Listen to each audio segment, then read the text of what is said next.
Welcome to మన TV. ముందుగా headlines చూద్దాం. రంగురంగుల హామీలతో వస్తున్న చంద్రబాబును నమ్మొద్దన్న జగన్. చంద్రబాబుకు ఓటు వేస్తే పులినోట్లో తలపెట్టినట్టేనని వ్యాఖ్య. 14 ఏళ్లు సీఎంగా చేసిన చంద్రబాబు అవ్వాతాతల కోసం ఏం చేశారని ప్రశ్న.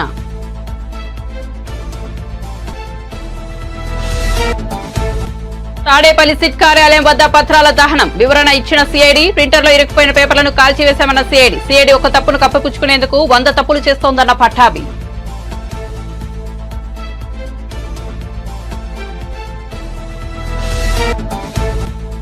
అనకాపల్లి సభలో పవన్ ప్రసంగం. పవన్ అమ్మవారి ఆశీస్సులు కోరుతూ చేసిన వ్యాఖ్యలతో చలించిపోయిన చిరంజీవి. మరుసటి రోజే భారీ విరాళం అందజేత. ఈ ఘట్టానికి వేదికగా నిలిచిన విశ్వంబర షూటింగ్ స్పాట్.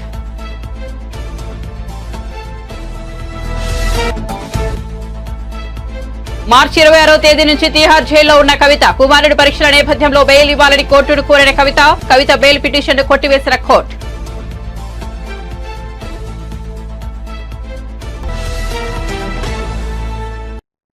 ఇక వార్త వివరాల్లోకి వెళ్తే టీడీపీ అధినేత చంద్రబాబు ప్రజలను మోసం చేసేందుకు ఎంతకైనా తెగిస్తారని సీఎం జగన్ విమర్శించారు.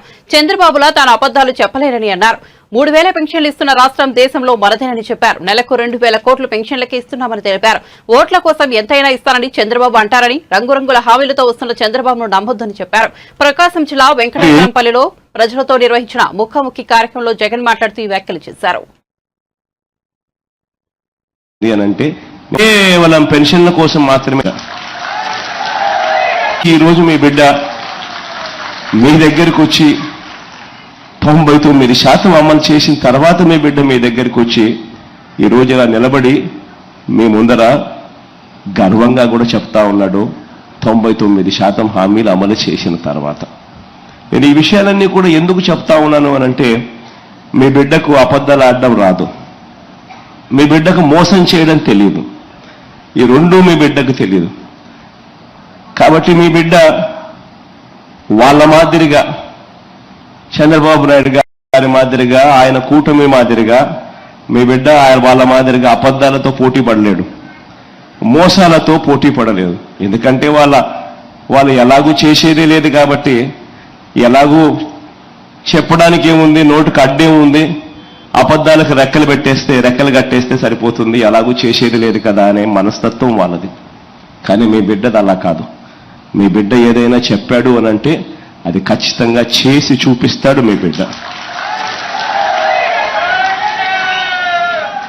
అందుకనే మీ బిడ్డ అబద్ధాలు చెప్పలేడు కాబట్టి, మోసాలు చేయలేడు కాబట్టి కొన్ని వాస్తవాలు కూడా మీ అందరి ముందు కూడా ఉంచుతా ఉన్నా. ఈరోజు అందరూ కూడా ఆలోచన చేయమని అడుగుతా ఉన్నా.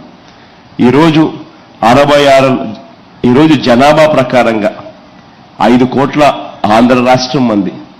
ఈ జనాభా ప్రకారంగా చూస్తే ఇలా 66,34,000 మందికి పెన్షన్ అందుకుంటా ఉన్న జనాభా ప్రకారం చూస్తే అత్యధికంగా ఇస్తా ఉన్న రాష్ట్రం జనాభా ప్రకారం మనదే. ఇది ఒకటి గుర్తుపెట్టుకోవాల్సిన అంశం. రెండోది ఏమిటి అంటే, 3,000 రూపాయలు పెన్షన్ ఇస్తా ఉన్న రాష్ట్రం అసలు దేశంలోనే ఇంకొకటి లేదు. ఈ రాష్ట్రంగా ఆ రాష్ట్రంగా దేశంలోనే ఎక్కడ లేదు. ఈరోజు పెన్షన్లకు సంబంధించి గతంలో చంద్రబాబు నాయుడు గారి ప్రభుత్వంలో నెలకు 400 కోట్ల రూపాయలు కూడా కాని పరిస్థితి నుంచి ఈరోజు పెన్షన్లకు సంబంధించి నెలకు 2,000 కోట్ల రూపాయలు కేవలం పెన్షన్ల కోసం మాత్రమే ఇస్తా ఉన్న పరిస్థితి. సంవత్సరానికి 24,000 కోట్ల రూపాయలు పెన్షన్ల రూపకంలో ఇస్తా ఉన్న పరిస్థితి. ఈ 58 నెలలుగా మీ బిడ్డ ప్రభుత్వం వచ్చిన తర్వాత ఈ ఏప్రిల్ కూడా కలుపుకుంటే ఏకంగా 90,000 కోట్ల రూపాయలు ఈ పెన్షన్ రూపకంలో అవ్వ తాతల ముఖంలో చిరునవ్వులు చూసేదాని కోసం చేతిలో పెట్టినట్టు అయింది. నేను ఎందుకు ఈ మాట చెప్తా ఉన్నాను అంటే, ఒకసారి గమనిస్తే ఆంధ్ర రాష్ట్రంలో ఇచ్చేది. మెగాస్టార్ చిరంజీవి జనసేన పార్టీకి భారీ విరాళం ప్రకటించారు. 5 కోట్ల చెక్ ను జనసేనాని పవన్ కళ్యాణ్ అందజేశారు. చిరంజీవి ప్రస్తుతం విశ్వంబర చిత్రంలో నటిస్తున్నారు. ఈ సినిమా షూటింగ్ హైదరాబాద్ శివారు ప్రాంతం ముచ్చింతలో జరుగుతుండగా పవన్ కళ్యాణ్ నాగబాబు షూటింగ్ లొకేషన్ కి వెళ్లారు. తన తమ్ముళ్లకు చిరంజీవి ప్రేమపూర్వక స్వాగతం పలికారు. ఈ సందర్భంగా జనసేన పార్టీకి ఆశీస్సులు అందిస్తూ 5 కోట్ల విరాళం తాలూకు చెక్ ను పవన్ కు అందజేశారు. ఈ సందర్భంగా భావోద్వేగాలకు గురైన పవన్ తన పెద్దన్నయ్య చిరంజీవికి పాదాభివందనం చేశారు. షూటింగ్ స్పాట్ లోనే కొనిదెల బ్రదర్స్ ముగ్గురు కాసేపు మాట్లాడుకున్నారు.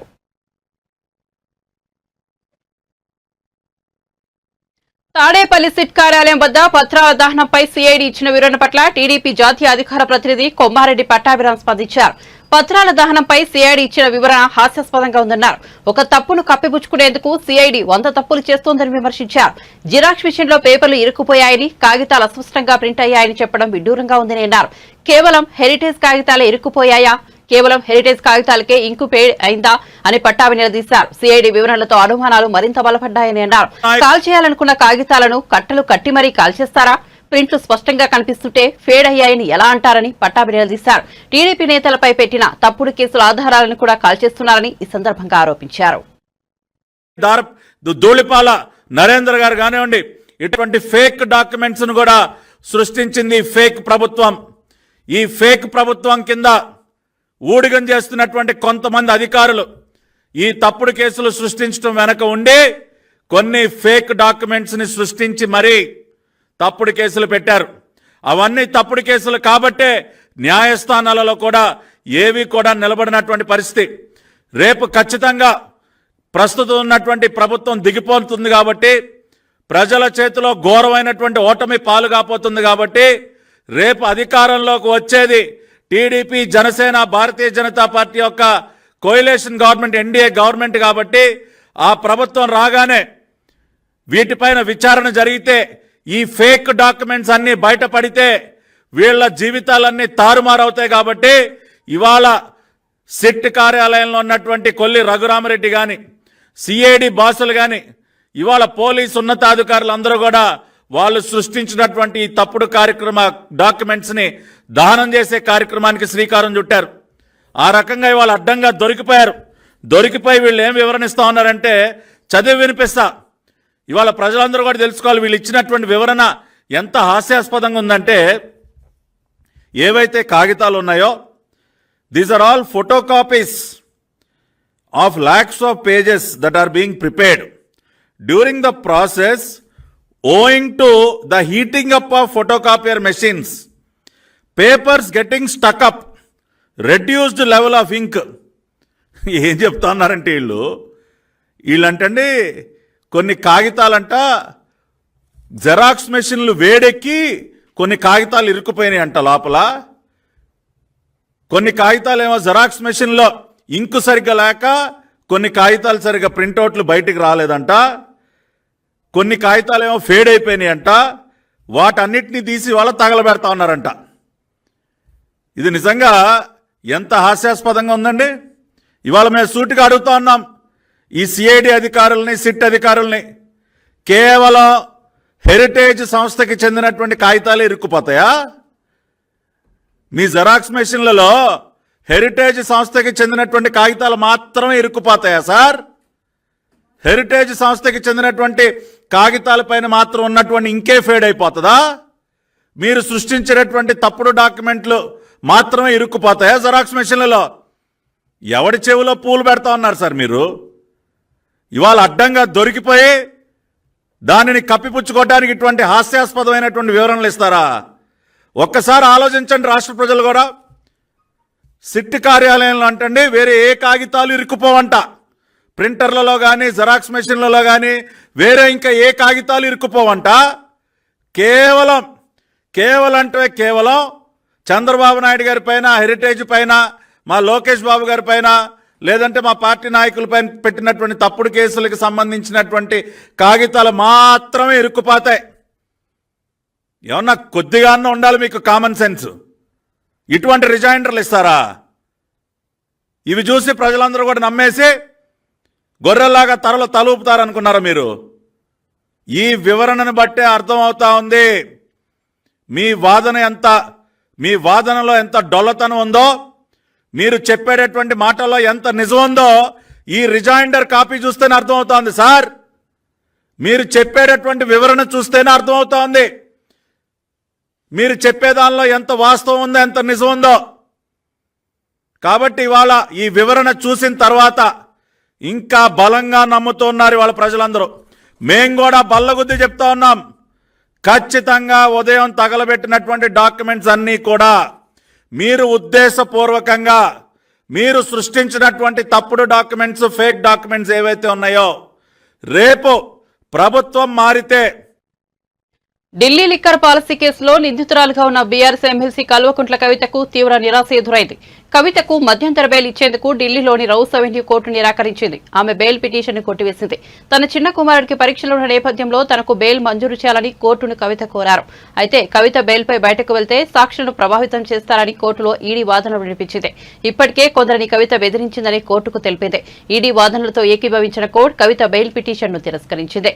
లిక్కర్ కేసులో కవితను మార్చి 15వ తేదీన ఈడీ అరెస్ట్ చేసి తొలుత ఈడీ కస్టడీలో ఉన్న కవితకు కోర్టు జ్యుడిషియల్ రిమాండ్ విధించింది. ఈ క్రమంలో మార్చి 26వ తేదీ నుంచి ఆమె తిహార్ జైల్లో ఉంటున్నారు. ఆమె జ్యుడిషియల్ రిమాండ్ ముగియబోతోంది. ఆమె జ్యుడిషియల్ రిమాండ్ కు కోర్టు పొడిగించే అవకాశాలే ఎక్కువగా ఉన్నాయి.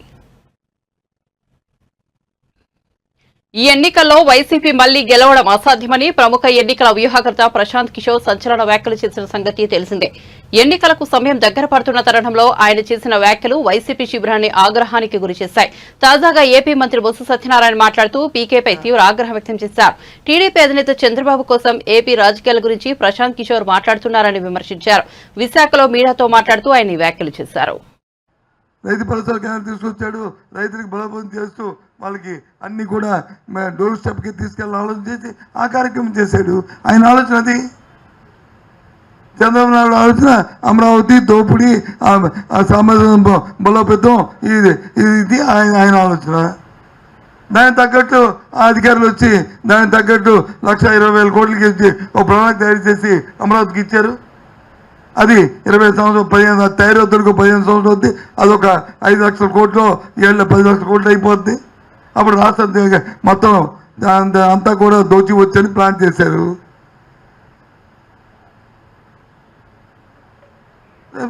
చంద్రబాబు నాయుడు వచ్చి మన జగన్మోహన్ రెడ్డి చాలా కాదు,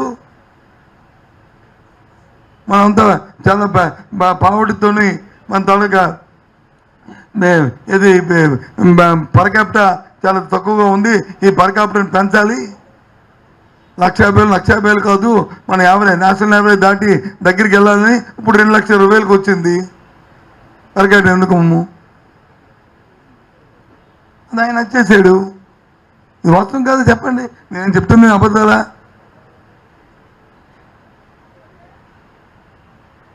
అది నాయకుడు తాలూకా విజన్ పెట్టి ఉంటుంది. ఆయన చంద్రబాబు నాయుడు విజన్ అది దోపిడీ, జగన్మోహన్ రెడ్డి విజన్ వచ్చి ఇది ప్రజా సంక్షేమం. కాబట్టి ఈ కార్యక్రమం చేశాడు. ఈ మధ్య సుయి అని ఈ ప్రశాంత్ కిషోర్ లాంటి చిన్న సన్నాయి నొక్కులు వాడితే ఏం తెలుసు ప్రశాంత్? నువ్వు అర్థం అవట్లేదు, మేనేజ్మెంట్ తప్ప. నువ్వు మా దగ్గర పనిచేసిన కదా 5 సంవత్సరాలు, నువ్వు ఏం చేస్తావు మాకు తెలుసుగా. మాకు ఎలాంటి ఐడియాలు ఇచ్చావు, నీ ఐడియాలని 100% అవలంబిస్తే ఎప్పుడు అయిపోతాం. మాకు కూడా విజన్ ఉంది కాబట్టి, మాకు ఆలోచన విధానం ఉంది కాబట్టి. అందుకే 2సార్లు వచ్చినా బాబు నీకోసారి నమస్కారం బాబు, బై బై సీ అని చెప్పాం.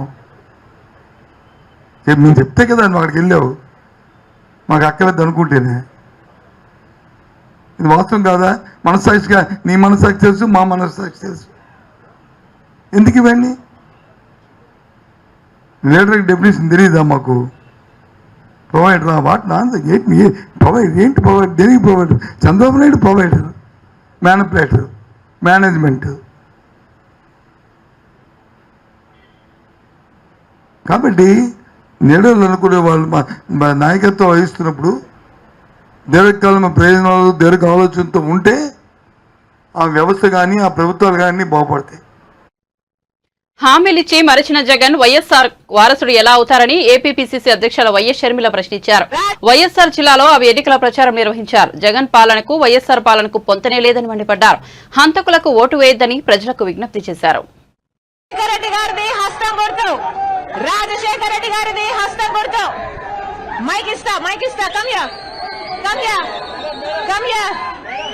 హియర్ సవాల్ రాజశేఖర రెడ్డి బిడ్డ సవాల్ కమ్యా మైక్ ఇస్తా కమ్యా మీకు దమ్ముంటే మైక్ ఇస్తా మైక్ లో మాట్లాడండి మీకు దమ్ముంటే మైక్ ఇస్తా మైక్ లో మాట్లాడండి జగన్ కి ఎందుకు ఓటేయాలో చెప్పండి జగన్ గారికి ఎందుకు ఓటేయాలో చెప్పండి అక్క నమస్తే అక్క అక్క నమస్తే అక్క జగన్ ఎందుకు ఓటేయాలంటే 2011లో పార్టీ పెట్టినప్పటి నుంచి జగన్మోహన్ రెడ్డి గారు మా కోసం తిరుగుతానే ఉన్నాడు. ఈ సమస్యలు ఏమున్నా మా కోసం వచ్చినాడు, విన్నాడు, మా సమస్యలు విన్నాడు, నేను ఉంటానని చెప్పినాడు. చెప్పిన మాట ప్రకారం జగన్మోహన్ రెడ్డి గారు మాకు అన్ని చెప్పిన ప్రతి ఒక్క హామీ నెరవేర్చినాడు. పేద ప్రజల కోసం ఆయన చేసినాడు. ఇక్కడికి వచ్చిన ప్రతి ఒక్కరికి వారి కుటుంబాల్లో ప్రతి ఒక్కరికి సంక్షేమం అందింది. తెలంగాణలో కూడా చెప్పారు నేను తెలంగాణలో ఉంటాను, మీరు కూడా రండి మాతో అందరంగా, మీరందరూ మాతో కలిసి జై జగన్. గొప్పగా చెప్పాడు. అదే జగన్మోహన్ రెడ్డి గారి కోసం 3200 కిలోమీటర్లు పాదయాత్ర చేసిన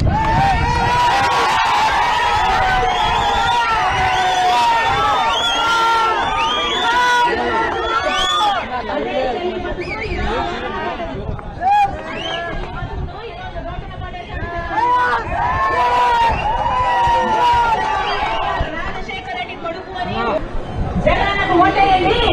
జగన్మోహన్ రెడ్డి గారు బీజేపీ తలలు వచ్చినాడు, ప్రత్యేక హోదాను తీసుకొస్తాడు అని చెప్పిండాలి. నేను జగన్మోహన్ రెడ్డి గారు చెప్పమంటే అమ్మా పూర్తి మద్యపాన నిషేధం చేస్తామని చెప్పు అంటే జగన్మోహన్ రెడ్డి గారు ముఖ్యమంత్రి అయితే పూర్తి మద్యపాన నిషేధం అవుతుంది అని ప్రతి అక్కకు ప్రతి చెల్లికి పొద్దుతిరుగుడు పంటకు మద్దతు ధర కల్పించి ప్రభుత్వం పూర్తి స్థాయిలో కొనుగోలు చేయాలని సిద్దిపేట ఎమ్మెల్యే హరీష్ రావు డిమాండ్ చేశారు.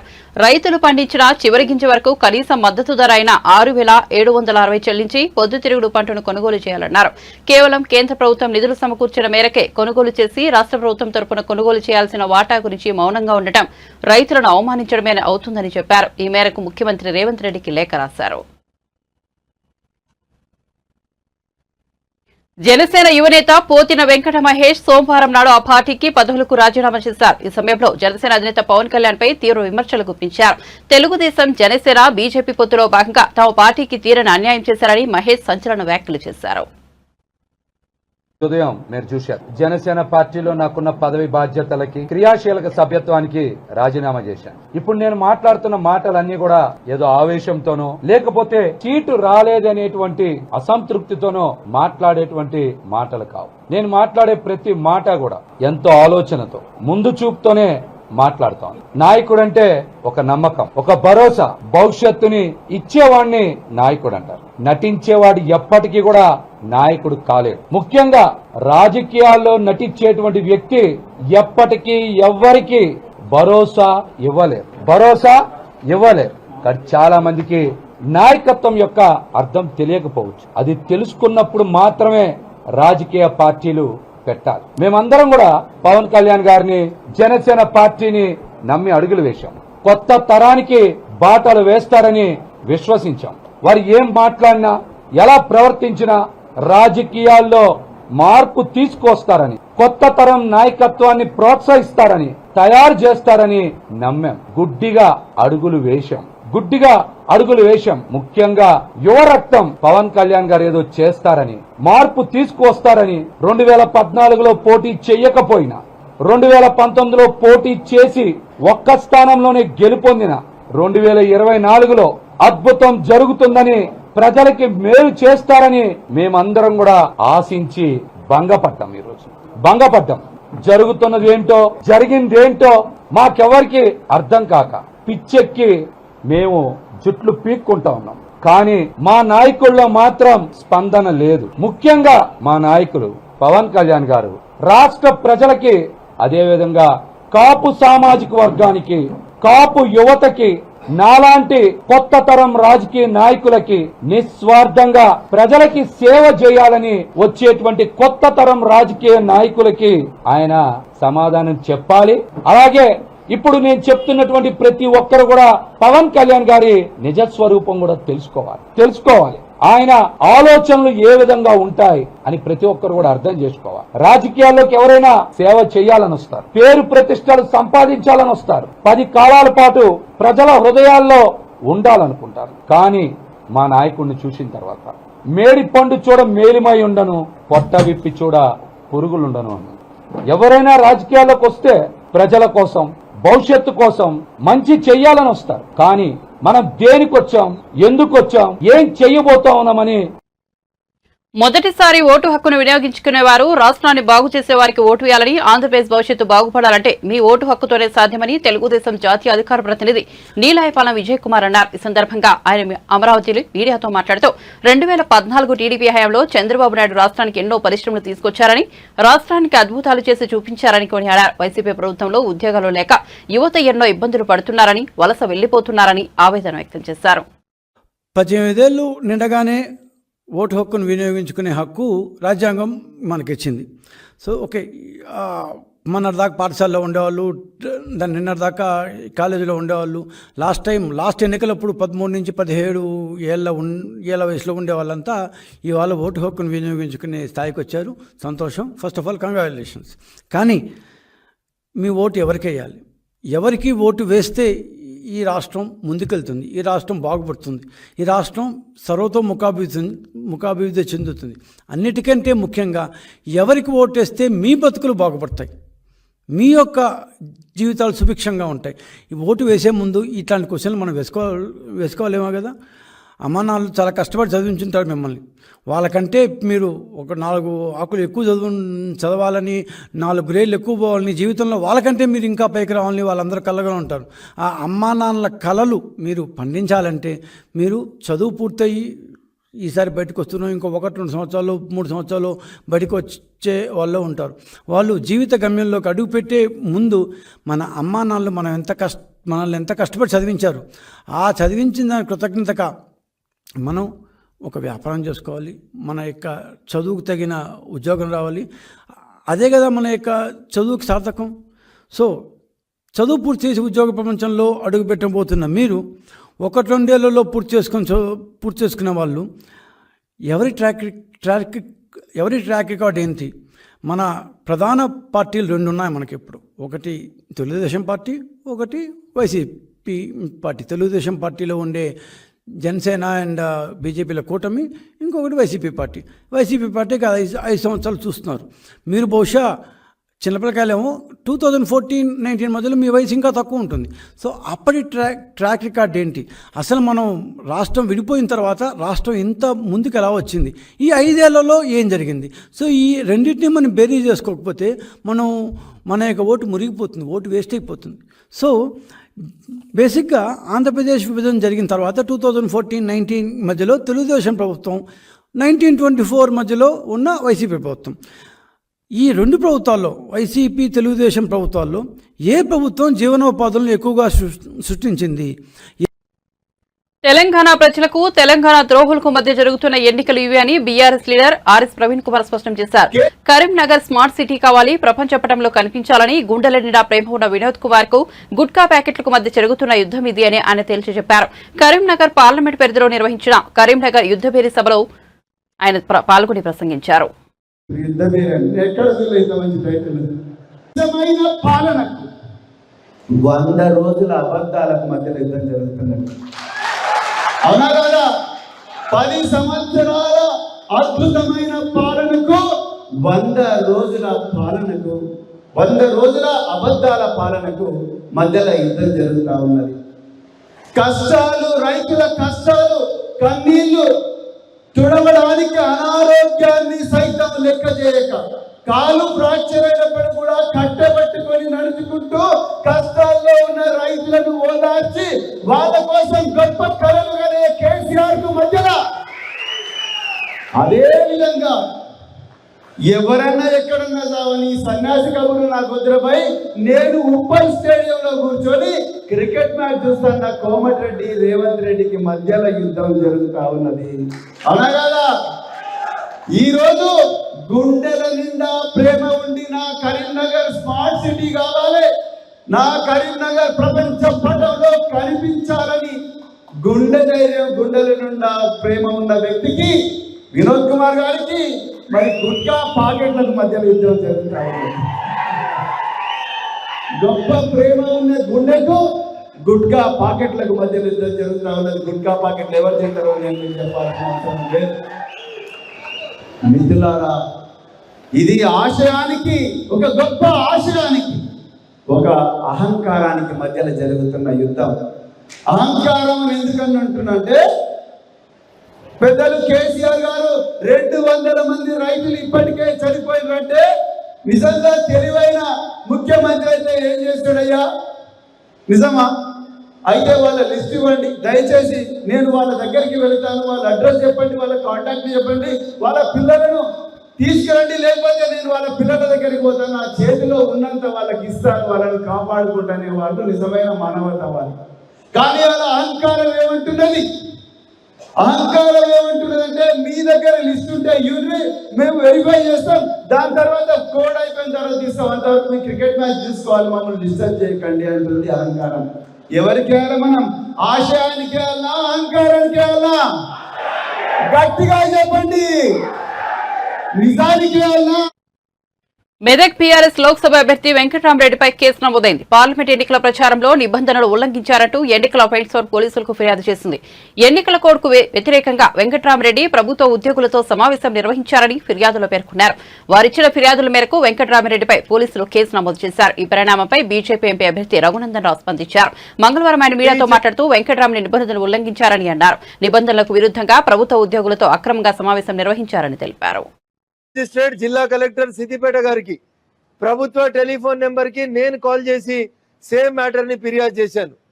సార్, మోడల్ కోడ్ ఆఫ్ కండక్ట్కి భిన్నంగా ఇక్కడ ఒక సమావేశం జరుగుతుంది, ప్రభుత్వ ఉద్యోగులు ఈ సమావేశంలో పాల్గొంటున్నారు, బహుశా పాత కలెక్టర్ ఇంకా జిల్లా కలెక్టర్ని అనుకొని అందరు అధికారులను పిలిచి మీటింగ్ పెడుతున్నాడు సార్ అంటే, ఇప్పుడే పంపిస్తామని అయ్యగారులు అందరూ వచ్చేసరికి రాత్రి 10 గంటల 10 నిమిషాలు జరిగింది. ఫంక్షన్ హాల్కి ఎఫ్ఎస్టీ టీం వచ్చేసరికి, ఫ్లయింగ్ స్క్వాడ్ వచ్చేసరికి ఎవరు చెప్పిరని నాకు తెలియదు. నేను కలెక్టర్ గారు, ఎస్పీ గారు, సిపి గారు చెప్పిరని నేను అనను, కానీ సమాచారం మాత్రం వెంకట్రామరెడ్డి గారికి చేరింది. వెంటనే ఫంక్షన్ హాల్లో ఉన్నటువంటి అన్ని లైట్లని, జనరేటర్లని బంద్ చేసి కరెక్ట్ 10 గంటలకి 5 నిమిషాల ముందు, స్క్వాడ్ గేట్ దగ్గరికి రావడానికి 5 నిమిషాల ముందు మరి ఎవరు ఫెసిలిటేట్ చేసిరో ఇలా ఇన్వెస్టిగేషన్ జరగాలని కోరుకుంటున్నాం. నేరుగా ఆయన వెళ్ళిపోతాడు లైట్లన్నీ బంద్ చేసుకొని. ఈ లోపల వీళ్ళు వచ్చేట్లేరని మా భారతీయ జనతా పార్టీ నాయకులు, కార్యకర్తలు ఫంక్షన్ హాల్కి గేట్ బయట నిల్చొని వీడియోలు తీసే కార్యక్రమం మొదలు పెడితే, చిమ్మ చీకటి చేసి అమావాస్య రాత్రి లైట్లన్నీ ఆఫ్ చేసి మహిళా ఉద్యోగులు కూడా ఫంక్షన్ హాల్ గోడలు దుంకి పారిపోవడం స్టార్ట్ చేసినారు. We recorded it. కార్ల నెంబర్లు, మోటార్ సైకిళ్ళ నెంబర్లు, గోడలు దుంకుతున్నటువంటి ఫోటోలు, వీడియోలన్నీ కూడా రికార్డ్ చేసినాం. మెల్లగా అంతా అయిపోయిన తర్వాత, మెజారిటీ పీపుల్ బయటికి పారిపోయిన తర్వాత, ఒక 30-40 మంది లోపల ఉన్నప్పుడు, అప్పుడు కడుపు సల్లంగా అప్పుడు ఫ్లయింగ్ స్క్వాడ్ టీం వచ్చింది. వచ్చిన ఆయనకి ఏం తెలియదు. ఈడు ఉన్నోళ్ళు ఎవరో చెక్ చేయమంటే చెక్ చేయడు. సార్, వాళ్ళ ఐడి కార్డు అడుగు, వాళ్ళు ఎవరు, ఎందుకు వచ్చిండ్రు, ఏ కారణం చేత ఈ రాత్రి 10 గంటలకి ఇక్కడ ఉన్నారు, సమావేశం ఎవరు పెట్టిండ్రు, అట్లీస్ట్ హాల్కి పర్మిషన్ ఉందా లేదా అడుగుమంటే అడిగాడు ఆయనే. సార్, వాళ్ళ మీటింగ్ వాళ్ళు పెట్టుకున్నారు అంటాడు. ఎవరి మీటింగ్ ఎవరు పెట్టుకున్నారు, పెట్టుకుంటే దానికి ఎందుకు అనుమతి లేదు అని అంటే ఎవరు రెస్పాండ్ కాలేదు. ARO, assistant returning officer Siddipet, RTO స్థాయి అధికారి, రాత్రి నేను 9:45 నిమిషాల నుంచి అర్ధరాత్రి 12:30 నిమిషాల దాకా ఆయన దగ్గర ఉన్నటువంటి అధికారిక టెలిఫోన్కి ఒక 50 సార్లు ఫోన్ చేస్తే సార్ 12:30 నిమిషాలకు మేల్కొన్నాడు. సార్, నేను హైదరాబాద్ నుంచి బయలుదేరినా, షామీర్పేట వరకు వచ్చినా, మరి మీరు వస్తారా రారా, అక్కడ ఘర్షణ జరుగుతుంది అంటే నేను 10 నిమిషాల్లో ఫంక్షన్ హాల్కి చేరుతున్నాను, ఈ అర్ధరాత్రి మీరు రావద్దు, మీరు ఇంట్లోనే ఉండండి, మేము చర్య తీసుకుంటామని చెప్పినాడు. కానీ ఇప్పటిదాకా కూడా ఏఆర్ఓ సిద్దిపేట గారు సంఘటనా స్థలానికి విజిట్ చేయలేదు. మా పార్టీ నాయకులు, కార్యకర్తలు రెడ్ హ్యాండ్. బులెటిన్ ముగించే ముందు హెడ్లైన్స్ మరోసారి చూద్దాం.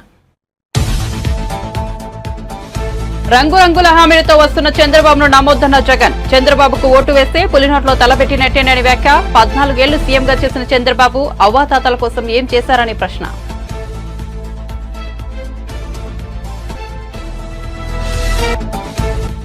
తాడేపల్లి సిట్ కార్యాలయం వద్ద పత్రాల దహనం వివరణ ఇచ్చిన సిఐడి ప్రింటర్లో ఇరుక్కుపోయిన పేపర్లను కాల్చివేశామన్న సిఐడి ఒక తప్పును కప్పిపుచ్చుకునేందుకు 100 తప్పులు చేస్తోందన్న పట్టాభి.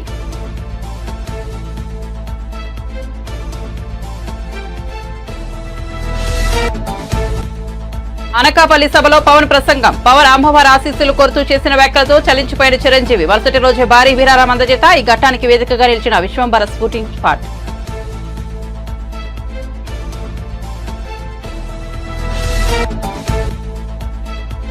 మార్చి 26వ తేదీ నుంచి తిహార్ జైల్లో ఉన్న కవిత. కుమారుడి పరీక్షల నేపథ్యంలో బెయిల్ ఇవ్వాలని కోర్టును కోరిన కవిత బెయిల్ పిటిషన్ కొట్టివేసిన కోర్టు.